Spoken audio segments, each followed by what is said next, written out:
Efésios capítulo 4, do verso 1 ao verso 6.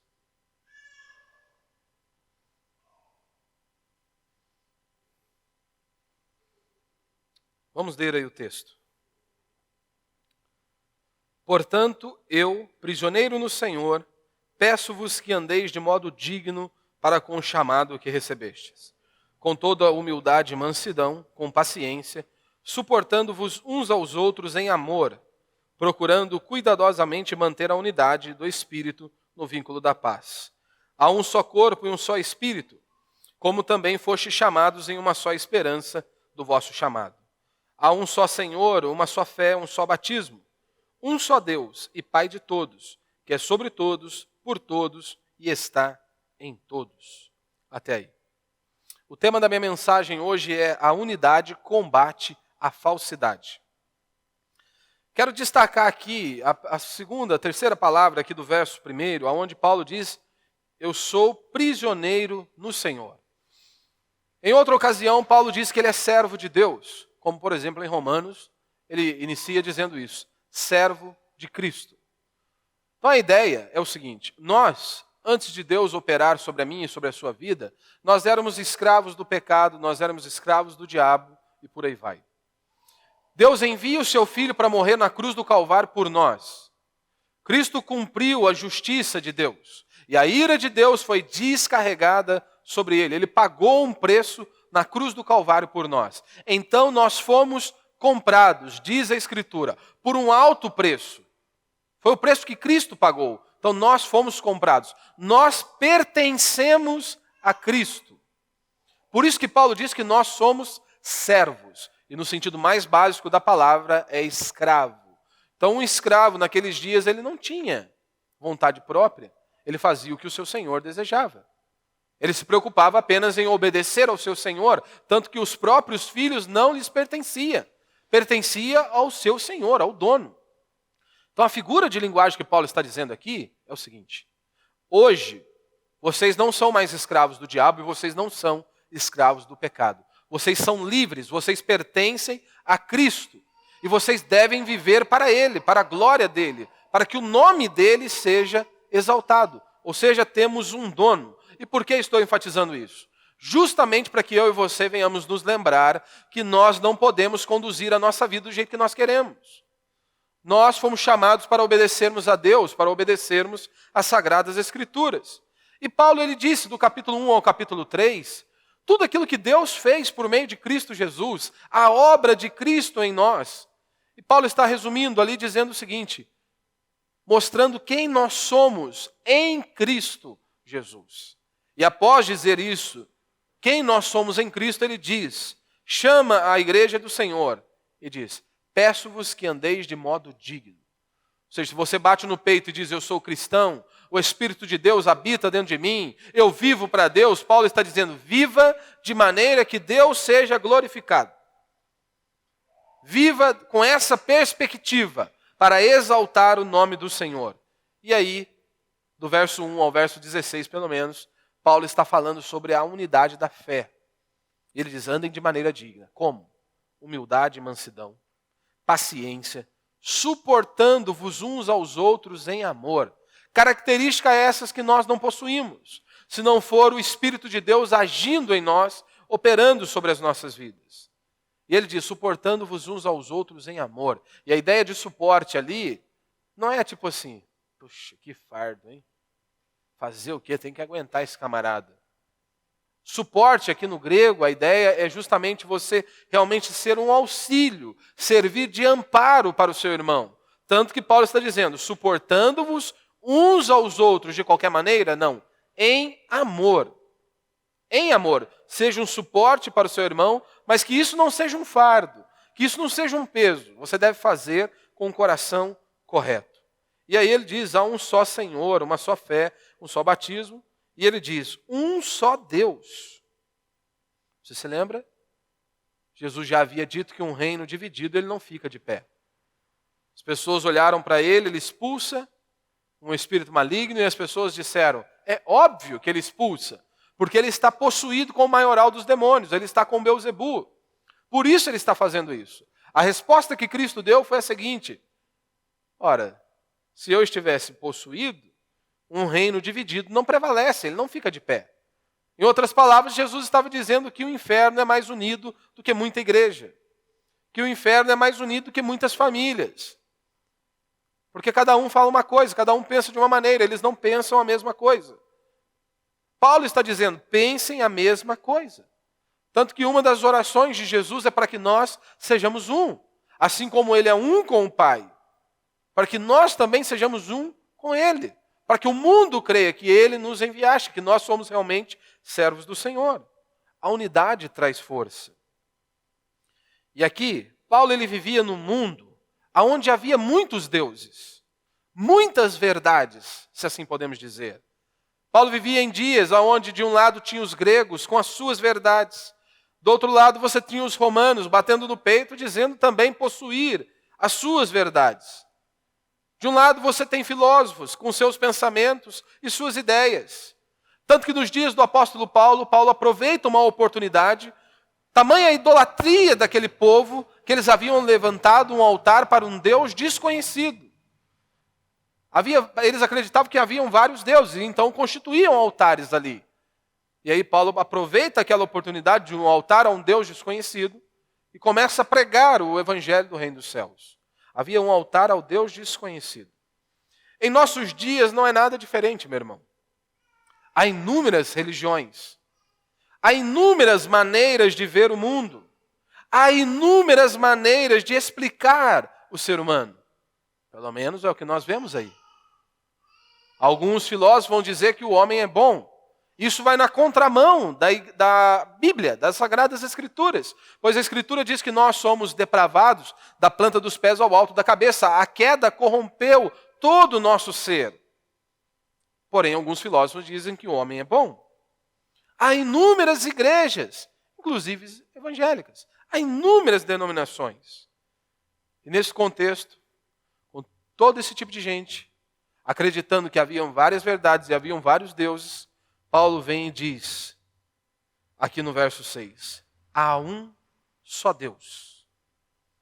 Esta é a afirmação do apóstolo Paulo. Há um só Deus, há uma só fé, há uma só verdade.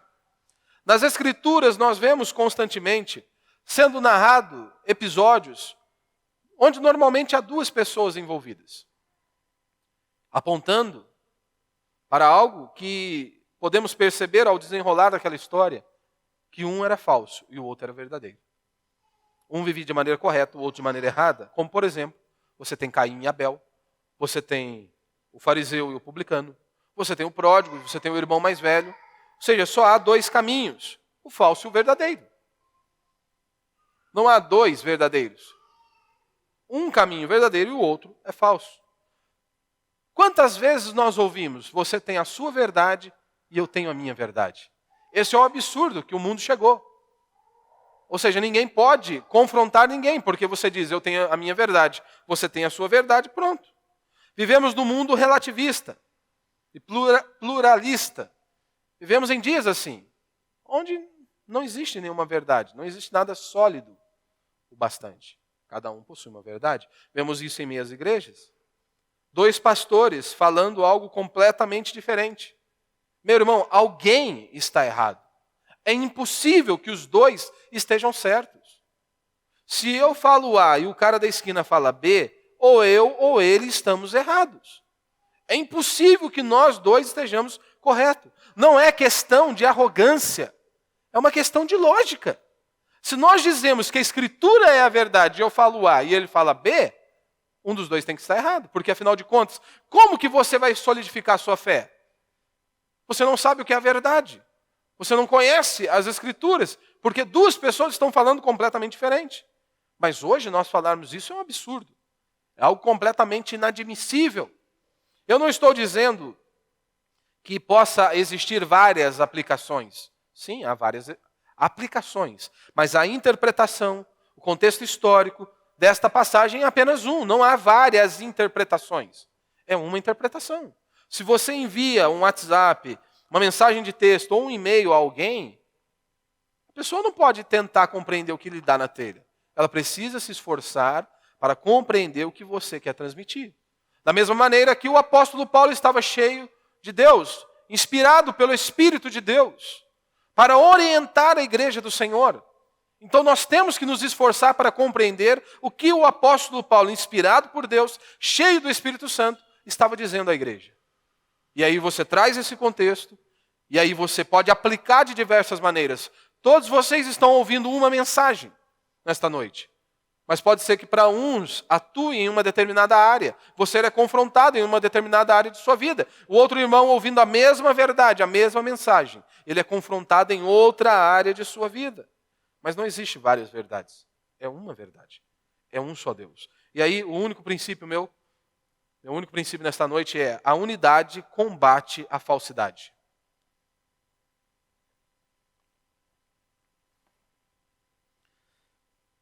Se Paulo diz que há um só Deus, é óbvio que o que ele está dizendo aqui, que todos os outros deuses são falsos. É isso que ele está dizendo. Ele olha para aquele povo perdido, vivendo em uma sociedade completamente perdida. Paulo diz: há um só Deus. Ou seja, todos os outros deuses são falsos. Isso é uma mentira e é uma balela. Com esta afirmação, Paulo está sendo completamente agressivo ao dizer isso. Há um só Deus. Mas nós pensamos que ser agressivos, precisamos xingar, quebrar tudo, colocar tudo no chão. Porém, meu irmão, se você fala a verdade em um tempo de abandono total das Sagradas Escrituras, quando você fala o óbvio, você arruma confusão. Nós vivemos em dias tenebrosos, onde há um abandono total da palavra de Deus. E quando você fala algo óbvio, você arruma confusão. Torna-se algo agressivo. Se você se declara cristão e não conhece a própria fé, se você não conhece as Sagradas Escrituras, isso é um absurdo. E é exatamente isso que nós vemos hoje em dia. Muitas pessoas se intitulando cristãs que não conhecem as suas origens, que não sabem dar motivo, por que eles creem em Cristo. Eles não conhecem a própria fé. Por isso eu não posso dizer que as outras religiões salvam. Eu não posso dizer isso. Eu não posso olhar e dizer que todas as religiões salvam. O cristianismo bíblico ele é exclusivista. Jesus foi exclusivista. Ele disse: eu sou o caminho, a verdade e a vida. Ele não disse: eu sou um dos caminhos, eu sou o caminho, o único caminho. Só existe um evangelho que realmente pode nos religar com Deus. É o evangelho, as boas notícias de Cristo Jesus. O evangelho é o poder de Deus para a salvação, diz o apóstolo Paulo em Romanos. Então há um só Messias. Aquele que foi enviado por Deus. E Cristo é o Messias. Foi ele que foi enviado para pagar a conta, para pagar o preço na cruz do Calvário pelos nossos pecados. Ele é o Messias. Não existem vários Messias, só Jesus Cristo é o Messias. E por que é importante dizermos isso? Eu não vou ser um com os mormons, porque os mormons vão dizer que Joseph Smith é o último profeta, é o grande enviado de Deus. Eu não posso ser um com eles. Eu não posso ser um também com o muçulmano, onde ele diz que o seu líder também é o grande enviado de Deus. Não, Cristo é o Messias, só Jesus Cristo é o Messias. Ele é o enviado de Deus, e ponto final. Ou Jesus é uma farsa, ou todos esses outros homens são uma farsa. Não tem como Jesus ser o Messias, e esses outros que também dizem ser profetas, ser também o Messias. Ou Jesus é uma farsa e eles são verdadeiros, um deles é verdadeiro, ou eles são falsos e Jesus é o verdadeiro. Não dá para todos serem Messias. Não dá para tentar conciliar todas as outras religiões. Não é uma questão de querer ser divisivo, é unidade. É isso que o apóstolo Paulo está fazendo aqui. Preservem a unidade. Como, Paulo? Há um só Deus. Há um só Deus. É assim que vocês vão preservar a unidade. Defendendo o Evangelho, defendendo o cristianismo bíblico. É assim que nós preservamos a unidade. Eu não estou querendo ser ofensivo, a Escritura é ofensiva. A Escritura é ofensiva E ela é gritante, de maneira gritante, aos homens que não creem em Deus. Para todo ímpio, para todo pagão, para aqueles que não creem em Deus, a Escritura é uma ofensa gritante. Como me unir, por exemplo, a um católico, que ele adora Jesus mais Maria? Jesus mais Frei Galvão. Eu não posso ser um com eles. Eu devo amá-los, podemos e devemos amá-los e servi-lo da melhor maneira. Mas eu não posso dizer que nós somos irmãos. Eu não posso dizer que nós vamos comer da mesma ceia. Eu não posso dizer que nós iremos todos juntos para o céu. Eu sei que para muitos isso é um absurdo dizermos isso em nossos dias. Meu irmão, mas o que nós vemos hoje, tipo Padre Fábio de Mello e Pastor André Valadão e muitos que vêm nesta mesma linha, é um absurdo. Nunca houve esse absurdo. Por quê? Ora, porque um católico raiz e um pastor raiz e um padre raiz, eles nunca vão dizer esse absurdo que esses dois homens disseram. Um olhando para o outro e dizendo, olha, que Deus abençoe o seu ministério. Ou seja, o que um pastor está dizendo para um padre é o seguinte, que você faça mais idólatras. Que você conduza o povo na idolatria. Faça isso. O que nós vemos, se você pega um padre raiz, que ele defende realmente os valores da crença dele, ele olha para nós, protestantes, e o que ele vai dizer é o seguinte, vocês estão indo para o inferno, se vocês não voltarem para a Santa Igreja. Vocês abandonaram a verdadeira igreja, vocês são hereges. E vocês, se não houver arrependimento, vocês estão condenados. Da mesma maneira, um pastor bíblico ele vai dizer isso. Se vocês não abandonarem a idolatria, se vocês não se voltarem para o Senhor, vocês estão perdidos. Tudo isso em amor. Mas você não vai ver esse absurdo que nós vemos hoje. Então nós podemos sim e devemos amá-los, respeitá-los e servi-los. Mas sempre lembrando disso. Nós não vamos tomar da mesma ceia e não vamos todos juntos para o céu. Tanto que houve no início do ano, acho que em fevereiro, numa igreja, numa cidade no interior aqui de São Paulo, que um padre chamou um pastor para celebrar a missa. E o pastor conduziu o momento da Eucaristia. O que você acha que aconteceu? O homem foi parar no Vaticano, o problema foi parar lá no Vaticano. O padre, na hora, ele foi afastado das suas atividades. E o pastor representando uma determinada denominação, que também não sabia que ele estava ali. Mas esse é o absurdo que nós vivemos. Então o cristianismo bíblico ele não vai se conciliar com o islamismo, por exemplo. Não vai, é impossível que haja ali reconciliação. A fé cristã ela é ofensiva com as outras religiões.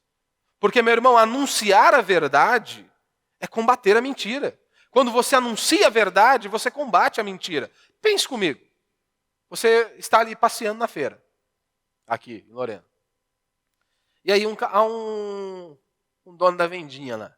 Aí o cara está anunciando lá, ó, há muitas laranjas. Tem serra d'água, tem lima, tem pera, tem pocã. E o cara está gritando, há muitas laranjas, e falando cada uma delas. De repente você grita lá no meio da feira, há uma só laranja. O que você acha que vai acontecer?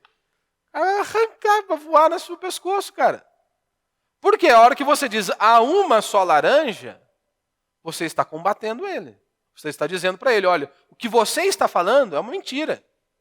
Não existem várias laranjas. É isso que nós vemos em nossos dias.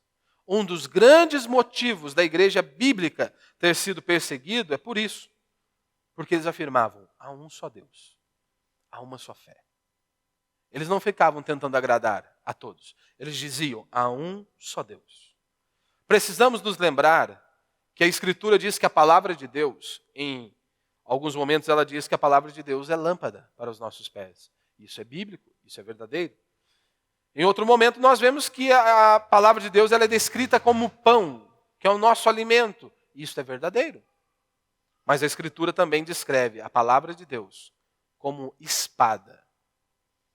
Não sei para que você usa uma espada, mas normalmente se usava para guerrear, para combater. Então a palavra também serve para confrontar o erro. Se os nossos irmãos do passado fossem como a maioria dos crentes hoje, nós nem sequer estaríamos aqui. Se Jesus pregasse o que a maioria dos pastores pregam hoje, como já disseram os servos de Deus do passado, ele nunca teria sido crucificado. Então Paulo diz, há uma só fé. Se eu digo A e o outro diz B, alguém está errado. Não há duas maneiras de crer em Cristo, é uma só. Não há duas maneiras de interpretar um texto, é apenas uma. Eu sei que há muitas coisas que são polêmicas e devido à dificuldade, muitas vezes nós precisamos ser tolerantes com algumas passagens. Como, por exemplo, para muitos o divórcio é algo difícil de compreensão. Há algumas divergências, mesmo em homens sérios da nossa fé cristã. Devido às dúvidas, muitas vezes podemos tolerar. Mas nós não dizemos, você tem a sua interpretação e eu tenho a minha interpretação. Mas nós dois estamos certos. Não podemos dizer isso. Se eu digo A e ele diz B, mesmo sendo homens piedosos, nós vamos responder diante de Deus. Porque um de nós dois vai estar errado. Mesmo os dois tentando acertar, se eles falam o oposto, é impossível. Um dia nós estaremos diante de Deus e nós vamos responder da maneira que nós lidamos com a Escritura aqui. Então nós toleramos. Mas eu não posso olhar e dizer, você tem a sua interpretação, eu tenho a minha interpretação e nós dois estamos certos. Não. Um de nós dois estamos errados. E um de nós dois vamos ter que pagar isso aí diante de Deus o dia que nós estivermos com Ele. Houve na década aí de 90 em diante, até 2000 e pouco, havia em meio aos evangélicos a ideia do seguinte. Chegamos a esse absurdo. O cara mandava você ler um versículo ou um capítulo aqui da Bíblia e ele perguntava para você, o que você achou disso? Aí você pegava e falava, eu achei isso e aquilo. Aí, João, o que você achou disso aqui? O João vinha e falava completamente o oposto. E aí surgia várias coisas dentro ali. Olha o absurdo que nós chegamos. Eu achei isso. Eu acho que é isso. Não, nós não podemos trabalhar desta maneira. Não, o que o apóstolo Paulo quis dizer à sua igreja, inspirado por Deus, cheio do Espírito Santo, nós temos que nos esforçar. Então a unidade pregada pelo apóstolo Paulo é o oposto da unidade pregada por muitos líderes religiosos. Basta você parar e analisar o que o apóstolo Paulo está dizendo. Imagine você chegar numa cultura pagã, idólatra, e você dizer, há um só Deus, há uma só fé. Ponto final. Note aqui, para o apóstolo Paulo preservar a unidade, ele diz, há uma só fé. Como que os líderes religiosos fazem hoje para preservar a unidade? Há muitos tipos de fés. Cada um tem a sua. Cada um faz o que dá na telha. Há muitas interpretações do texto. Outros chegam e dizem, não vamos brigar por conta disso. Esse é o absurdo que nós chegamos. Dizem eles que querem preservar a unidade. No final do mês nós vamos comemorar aí 504 anos da Reforma. Se Lutero e outros reformadores do passado fosse frouxo como a maioria dos crentes são hoje, você acha mesmo que teria tido reforma? Hipótese alguma. Hipótese alguma. Porque, meu irmão, se hoje nós olhamos para a Igreja Católica, ela ainda tem um poder violento. Imagine, no século XVI. Esses caras dominavam tudo, eles mandavam em tudo. Você se levantar contra a Igreja era um risco que você corria de realmente perder a própria vida, como muitos foram. E Lutero, ele se levanta. E qual é o argumento de Lutero? Tanto que nós não somos chamados de revolucionários. Nós somos chamados de... Houve ali a reforma protestante. Nós somos protestantes. Houve a reforma. Porque o que Lutero estava dizendo é, vocês abandonaram a nossa origem. Nós precisamos voltar às origens. Lutero não estava propondo nada novo, Lutero não estava pregando nada novo, ele estava chamando a igreja a voltar às origens, a realmente obedecer a Deus, a obedecer aquilo que estava nas Sagradas Escrituras.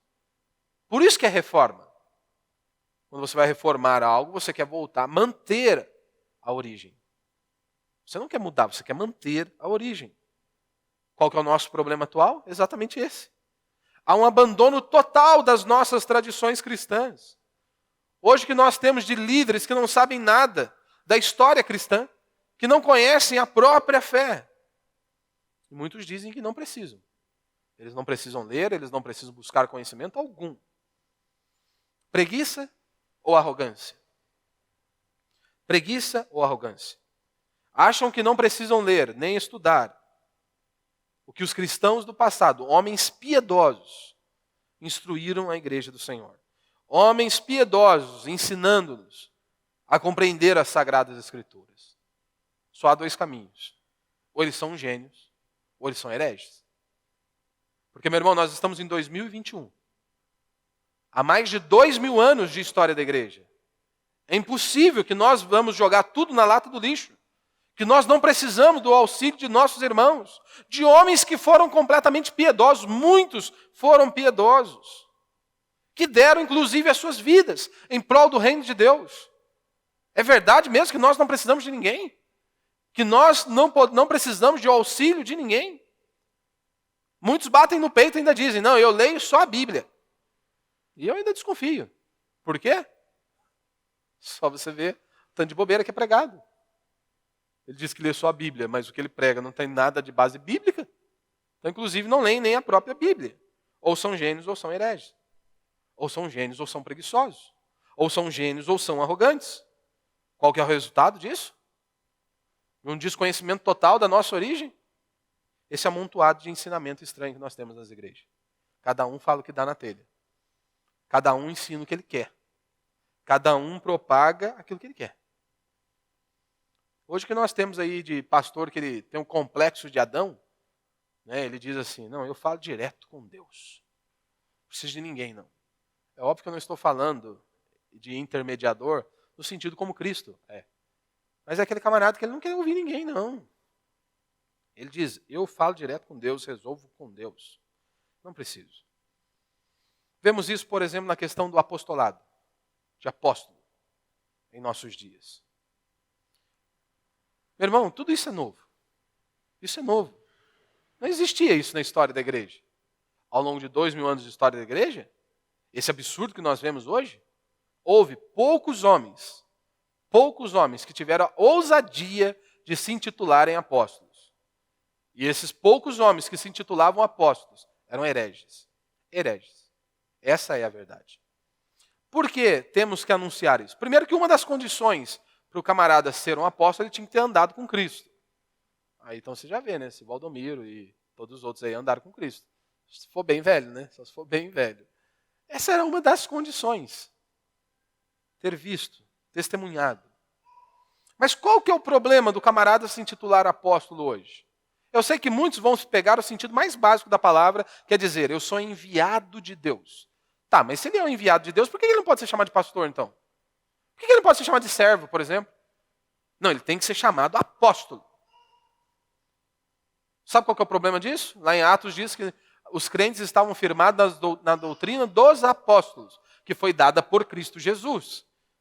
Então, entende-se hoje que o que? O apóstolo é aquela pessoa que tinha autoridade para trazer o ensinamento. Quem de nós temos essa autoridade hoje? Então, aí é onde surgem muitas heresias, porque ele diz, eu sou um apóstolo. Então, eu posso ter uma nova visão, eu posso ter uma nova interpretação, e eu posso te dar um novo ensinamento. Tanto que muitos se tornam gurus da fé. E aí todos precisam segui-los. Então, isso que nós vemos hoje, só hereges tiveram coragem de dizer isso. Na história da igreja, os únicos homens que tiveram coragem de se intitularem apóstolos, eles eram hereges. Você olha, por exemplo, para os gnósticos no século III. Eram pessoas que diziam que Jesus não tinha vindo em carne, não tinha um corpo como o nosso. Ou seja, eles diziam que lá na cruz foi uma espécie de holograma, era um fantasma que estava ali. Isso é algo inadmissível na nossa fé. É inadmissível. Os apóstolos, os gnósticos, tinham lá no meio deles homens que se intitulavam apóstolos. Você tem Marcião, no século II, que ele também negava a encarnação de Cristo e também se intitulava apóstolo. Maniqueu, no século também III, a mesma coisa. Iven, no século XIX, também se titulava apóstolo.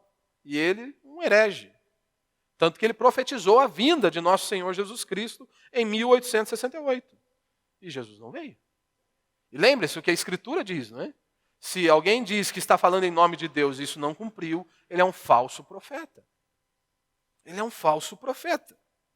Meu irmão, homens piedosos ao longo da história da igreja nunca tiveram coragem de se intitularem apóstolos. Homens piedosos. Pessoas que realmente fizeram coisas maravilhosas em prol do reino de Deus.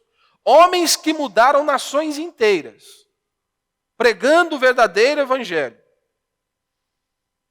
nunca tiveram a ousadia de dizer, eu sou um apóstolo. Aí você pega o camarada que não fez nada significativo para o reino de Deus, mas ele se intitula apóstolo. Não fez nada significativo em prol do reino de Deus e ele se intitula apóstolo e sai pregando heresias. E o povo acha que é normal. Não, não é normal. Primeiro, outro ponto, outra observação. Olhe para os apóstolos das Escrituras. Bem diferente dos apóstolos de hoje, não é? Aqueles homens não possuíam jatinho, não. Aqueles homens não tinham o luxo que muitos líderes religiosos têm hoje, não. Completamente diferente. Pelo contrário, abandonaram tudo em prol do reino de Deus. Você não vê ninguém se titulando apóstolo e abandonando tudo. Dificilmente. Pelo menos não conheci ninguém até agora. Então, meu irmão, é um absurdo você achar, né, que você vem aqui à igreja ouvir o que eu acho. Isso é um absurdo. Isso seria uma loucura eu vir e pregar para você o que eu acho. Isso é um absurdo, é uma loucura. Sabe por quê?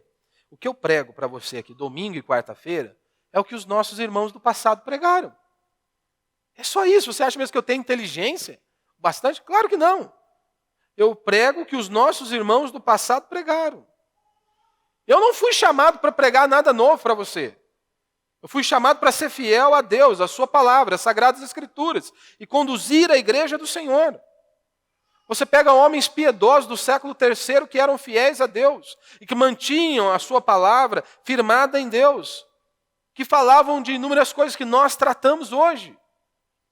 Homens que eu não sou digno de desatar as sandálias dos pés. Nós precisamos aprender com eles. O grande problema é que a maioria dos cristãos não conhecem a história da igreja. Você, meu irmão, precisa estar firmado na palavra de Deus. Não é numa palavra de efeito de um pastor. Isso não vai te manter de pé. Uma palavra de efeito bem elaborada por um líder religioso não vai te manter de pé. O que vai te manter de pé no dia da dificuldade, no dia da adversidade, é a palavra de Deus. É você conhecer a Deus por meio das Sagradas Escrituras. Mas hoje nós temos muitos líderes religiosos que eles perdem horas elaborando uma boa frase que venha produzir algo em seus ouvintes, mas isso não vai te segurar e não vai te manter no dia da adversidade. Você precisa estar firmado na palavra de Deus. Firmado na palavra de Deus. Meu irmão, muitos cristãos morreram por afirmar: há um só Senhor. Os cristãos não teriam tido problema, meu irmão, se eles dissessem: Jesus é Deus, mas César é o Senhor. Eles não teriam tido problema nenhum. Sabe por que muitos foram mortos? Porque eles se recusaram a dizer que Jesus é Deus e César é o Senhor. Eles diziam: não, só Jesus é o Senhor. César não é o Senhor. Só Jesus é Deus. Só Jesus é o Senhor. Por isso que eles foram mortos. Por reafirmarem a sua fé. E aí? Você hoje, o que você quer? Você vai dizer, só Jesus salva? Ou você vai dizer, Maria também salva? Você está disposto a dizer, não, só Jesus é o Senhor. Não é Jesus mais Maria, não é Jesus mais a minha contribuição financeira, não é Jesus mais a minha doação de cesta básica, é só Jesus. Só Jesus salva. Só há uma fé. Há um só Deus. E aí fica a pergunta, se há uma só fé, um só Deus, ou isso está correto, ou esse monte de heresia que é pregado nas igrejas está correto. Não tem como os dois estarem certos. Há um só Deus e uma só fé, está correto, ou eles estão corretos. E a pergunta que eu deixo para você é, você quer ser fiel a Deus? Ou você quer ser aceito pela maioria? Você quer ser fiel a Deus e ouvir naquele dia de Deus o elogio? Ou você quer ser aceito pelos homens? Você precisa escolher. Mais uma vez, eu digo. As pessoas dizem, né? Abriu abriu uma igreja ali. Melhor do que um bar, né? Eu sinceramente acho que não. Porque dependendo da igreja que abriu ali, pode produzir muita desgraça. Muita desgraça. Sabe por quê? Se você vai pregar para alguém que está dentro da igreja, ele vai falar para você, não, já tem Jesus. Não precisa de Deus, não. Procura outro para você pregar. E muitas vezes ele está sendo ali, o que ele está ouvindo não é o evangelho. O que ele está ouvindo não é a verdadeira pregação do evangelho. Ou seja, isso vai produzir uma desgraça na vida dele, na família dele, tamanha. Então, se você vai pregar para o cara que está no bar, uma grande probabilidade. Pelo menos ele parar e te ouvir. Porque ele sabe que ele está errado. Então, um falso profeta, uma falsa igreja, produz uma destruição gigantesca. Por isso, nós fomos chamados para combater o falso. E a unidade produz isso. A unidade combate a falsidade. E você e eu fomos chamados para sermos defensores do evangelho. Mas você precisa escolher. Ou você quer ser fiel a Deus, ou você quer ser aceito pela maioria.